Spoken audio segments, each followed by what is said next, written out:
بسم اللہ الرحمن الرحیم، الصلاۃ والسلام علیکہ یا سیدی یا رسول اللہ وعلی آلکہ واصحابکہ یا سیدی یا حبیب اللہ۔ ماہ ربیع النور شریف کی بہاریں چل رہی ہیں اور عظیم الشان یہ دن چل رہے ہیں، اور اس کی صبح و رات سے اور رات صبح سے بہتر چل رہی ہے۔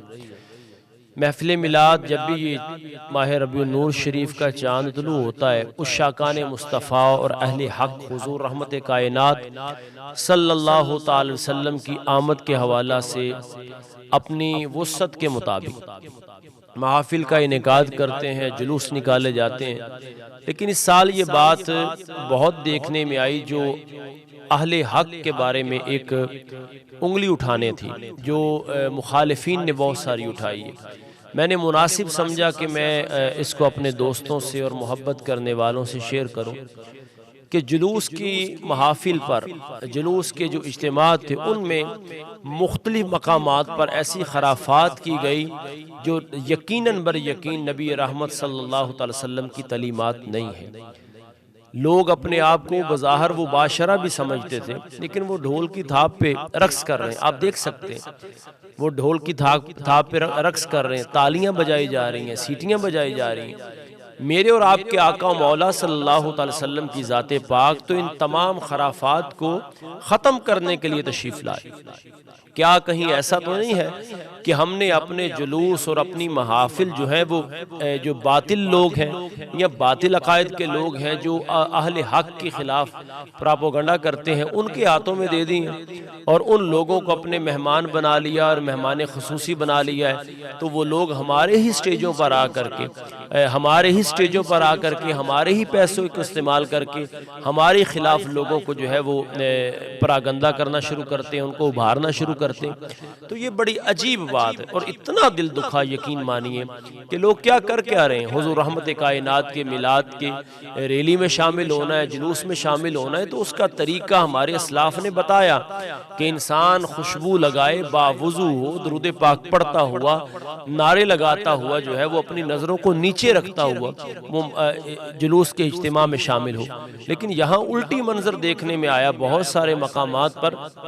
میں یہ بات بالکل واضح کہنا چاہتا ہوں کہ اہل حق کا ان چیزوں سے کوئی تعلق نہیں، اور ہم ہر لحاظ میں اور ہر جگہ پہ اور ہر فارم پر ہم اس کی مخالفت ہی کریں گے انشاءاللہ العزیز۔ یہ نہ سنت عمل ہے، نہ یہ حقیقت میں اس کی کوئی آپ یوں سمجھ لیں کہ کہیں گنجائش ملتی ہے۔ یہ بالکل رسول اللہ علیہ السلام کی تعلیمات کے خلاف ہے۔ جو جس طریقے سے لوگ سیٹیاں اور تالیاں اور ڈھول اور جناب یہ طرح طرح کی خرافات کرتے ہیں، اور پھر بہت سارا سوشل میڈیا پہ دیکھنے کے لیے آیا۔ آپ دیکھ سکتے ہیں کہ عورتوں کی پوری فلک سے بنی ہوئی ہیں، اور یہاں تک بھی دیکھنے میں آیا کہ اوپر لکھا ہوا تھا کہ مردوں کے لیے پردے کا انتظام ہے، لا حول ولا قوت الا باللہ۔ یعنی جو کام عورتوں کے کرنے والا تھا، حضور رحمت کائنات صلی اللہ علیہ وسلم کی تشریف آوری اور حضور کی سیرت طیبہ اور حضور کا میلاد پاک تو ہم سے یہ تقاضا نہیں کرتا۔ میلاد منانے کا قطعی طور پہ مقصد یہ نہیں ہے کہ ہم اپنی محافل کی وجہ سے یعنی بہت ساری لائٹنگ کریں، اور اس میں بجلی اگر چوری کی ہوئی تو آپ بتائیں کیا یہ لائٹنگ جو ہے وہ اللہ اور اس کے محبوب کی بارگاہ میں قبول ہو جائے گی؟ ہم قطعی طور پہ اس کی مخالفت نہیں کر رہے۔ چراغا بھی ہونا چاہیے، لائٹنگ بھی ہونی چاہیے، لنگر بھی ہونا چاہیے، اور پھر پرچم بھی لگانے چاہیے، لیکن ہم دیکھیں تو صحیح کہ ہم جا کس طرف رہے ہیں۔ کیا ہم اغیار کو مضبوط تو نہیں کر رہے؟ کیا وہ لوگ جو پراپوگنڈا کر رہے ہیں ہمارے خلاف، ہم ان کے بازو مضبوط تو نہیں کر رہے؟ میری ملت کے نوجوانوں جو اہل حق ماننے والے لوگ ہیں اور اہل حق لوگ ہیں، وہ کیا پیغام دیں گے اگر سارے لوگ اسی طرف جا نکلے؟ اور جو دوسرے مسالک کے لوگ ہیں وہ کہتے ہیں اللہ کا شکر ہے جی ہم ایسا میلاد نہیں مناتے، کیوں کہ یہ دیکھیں یہ لوگ کیا کر رہے ہیں۔ تو یہ تو ہماری الحمدللہ 1400 سالہ تاریخ بری پڑی اور روشن تاریخ ہے کہ اہل حق نے جب بھی حضور کا مہینہ آیا ہے ویسے تو ہماری زندگی کا ایک ایک سانس حضور کے میلاد کے لیے، لیکن بالخصوص جب ربیع النور شریف کی بہاریں آتی ہیں، 12 ربیع الاول شریف آتا ہے اور ربیع الاول شریف کا مہینہ آتا ہے، تو یہ گھروں کو بھی سجاتے ہیں، دلوں کو بھی سجاتے ہیں، گلیاں اور بازار بھی سجتے ہیں، اور اپنی پیشانی کو سجدوں سے سجاتے ہیں، اور زبان کو درود و سلام سے سجاتے ہیں۔ اسی طریقے پر ہم رہیں گے تو ہماری کامیابی ہے۔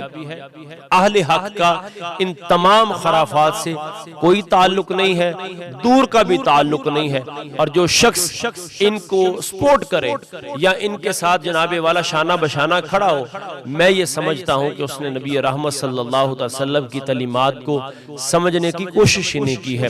اللہ تعالیٰ مجھے اور آپ کو اس پر عمل کی توفیق رفیق عطا فرمائے۔